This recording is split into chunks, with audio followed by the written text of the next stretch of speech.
Da mesma forma, e com a mesma teoria, era usada para controlar a população negra e para dizer que negros e negras podiam ser escravizados porque eram menos capazes de ajudar uma nação a se desenvolver. O mesmo com os indígenas. Então, até a década de 40, 50, os indígenas eram considerados selvagens. E para uma nação se desenvolver, você tinha que exterminar a população indígena e você tinha que segregar a população negra. E todas aquelas pessoas que fossem consideradas desviantes, fora do padrão. E o padrão era eurocêntrico, que é onde é considerada a maior capacidade de desenvolvimento até hoje. Porque, infelizmente, ainda nossas grandes referências, por exemplo, teóricas, ou de experiências, ou de cinema, ou de etc., ainda estão localizados no continente europeu. A gente ainda valoriza muito pouco o que nós produzimos, e nós produzimos coisas muito boas e de muita qualidade. Então, isso é a base. Sem a mudança de olhar para a gente mesmo e de ver que nós temos uma produção de valor e que nossa formação enquanto país, com essa riqueza tão grande de diversidade, isso é uma vantagem para a gente. Se a gente não encara isso como uma grande vantagem e continua separando e continua fazendo com que alguns grupos não tenham direito de desenvolver toda a sua potencialidade, a gente não consegue se desenvolver. E isso, obviamente, impacta nas mulheres. Isso impacta no papel dessas mulheres, no protagonismo dessas mulheres, no lugar onde elas estão na sociedade, na política que é feita para que elas tenham o direito de contribuir para a sociedade com todo o seu potencial. Isso vai, quando a gente fala de papel da mulher, a gente vai logo para a coisa da creche. Não. É verdade. Nem todas as mulheres vão ter filhos, nem todas as mulheres querem ter filhos, e o papel da mulher não se limita ao papel de ser mãe.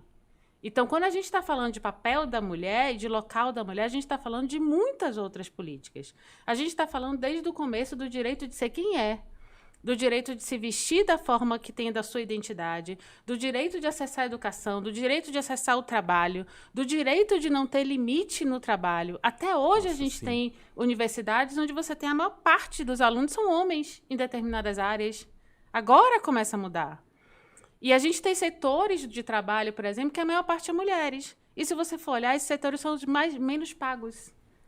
A gente há pouco tempo estava discutindo muito piso de enfermagem, de auxiliar de enfermagem, de técnico de enfermagem, de parteira. Quem são essas pessoas? Mulheres e mulheres negras.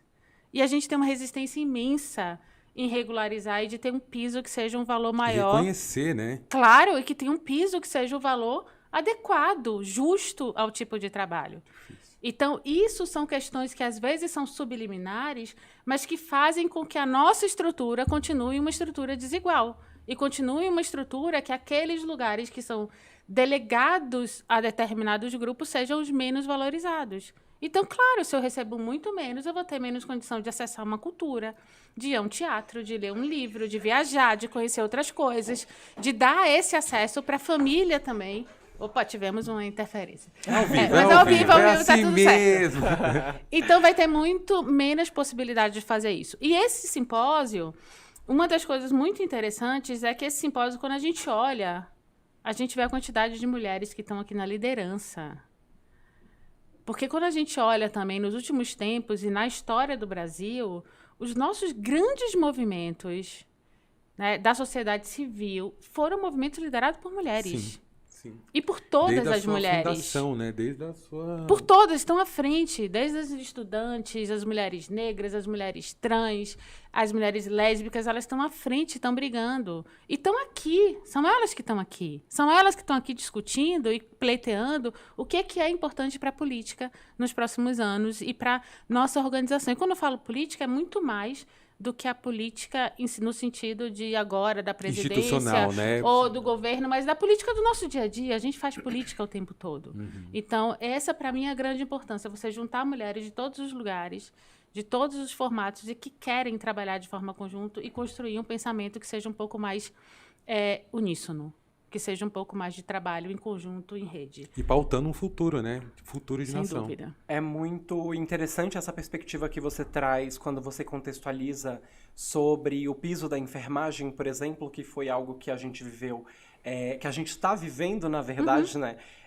para ser implementado e algo que está intrinsecamente ligado ao direito das mulheres, quando a gente fala que as mulheres são a maioria dessa categoria, porque isso mostra o quanto o direito das mulheres, especialmente das mulheres negras, está muito vinculado à própria história do direito do trabalho, né?